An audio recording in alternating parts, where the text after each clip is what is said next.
Hi, welcome to my Care Collab video.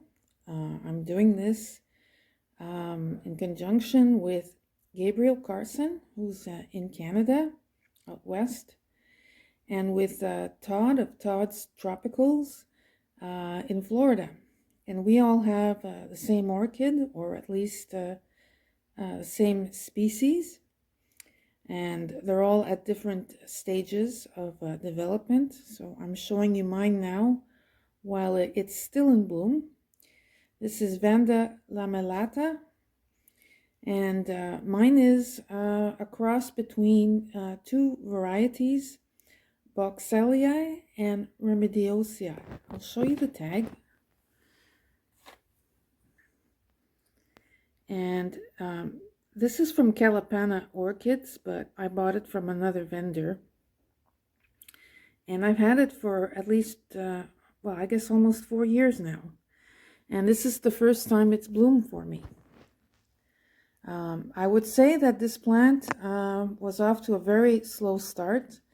It was in spike when I did buy it, and it was a damaged spike. So if you go to one of my earlier videos, you'll see that I think it had like maybe 5 flowers at the time.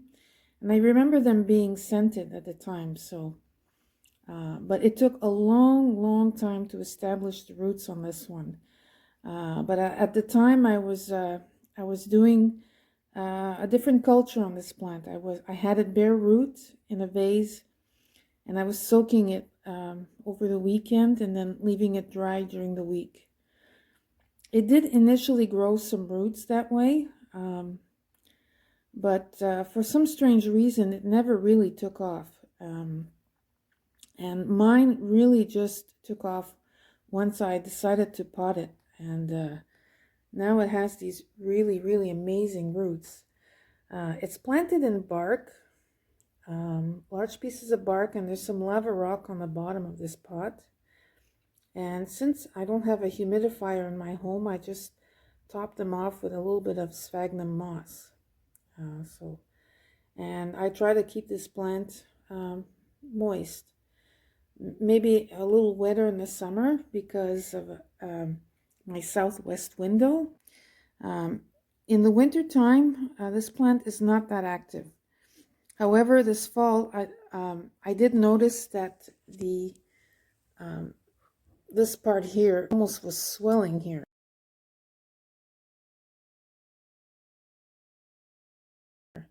So yeah, it was kind of round, and I had a pretty much of a hint that maybe something was happening, and I was right. The spike emerged, and it didn't take too long afterwards. And I got this beautiful spike.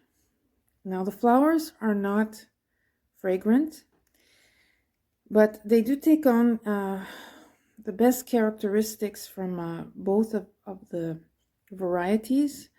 The flowers are cream colored, so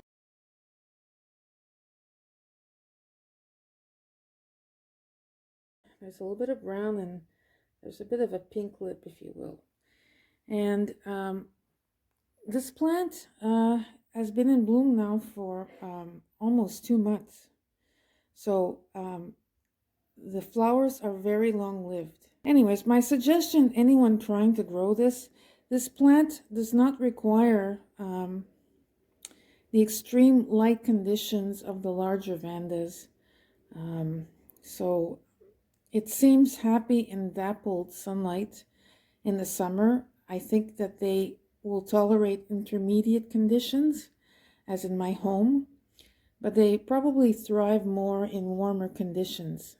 So as for fertilizer, I don't fertilize it very much in the summertime, in the winter time, excuse me. But in the summertime, I will fertilize on a regular schedule, which is usually every 2 weeks, along those lines. So yeah, I don't think you need to put this in super bright light. But this plant is showing its history with me.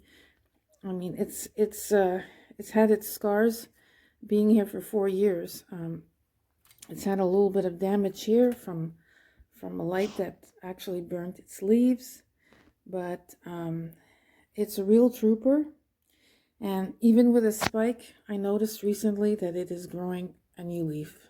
So if you're trying to grow this in a home, probably potting it is the way to go. Don't expect the roots to be too active in the cool of winter.